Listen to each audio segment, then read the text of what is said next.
পাওয়ার নিয়ে আমরা আলোচনা করব। তো পাওয়ারের জেনারেল ফর্মুলা কি জানো তো?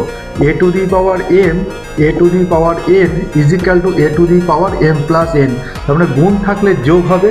আর 2 নম্বর হচ্ছে যদি এইটা আমাদের ভাগ থাকে তাহলে এটা হয়ে যাবে বিয়োগ। 3 নম্বর formula A to the power 0 is equal to 1। তার মানে পাওয়ারের 0 যদি হয় তাহলে 1 হবে। কি করে বুঝবো আমরা? ধরো মনে করো তোমাকে একটা কোশ্চেন দেওয়া হয়েছে, ধরো T to the power 2 divided T to the power 1। তাহলে টি টু দি পাওয়ার কি হবে? 2 মাইনাস 1, তাহলে টি টু দি পাওয়ার 1। তার মানে তোমার টি হয়ে গেল।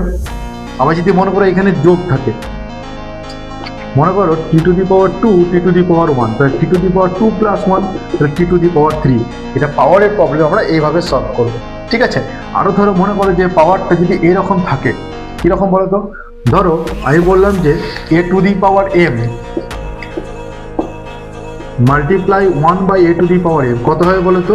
এ টু দি পাওয়ার এম কেটে গেলে এটা 1 হয়ে যাবে। ঠিক আছে? তো এইভাবে আমরা পাওয়ারের প্রবলেম সলভ করব।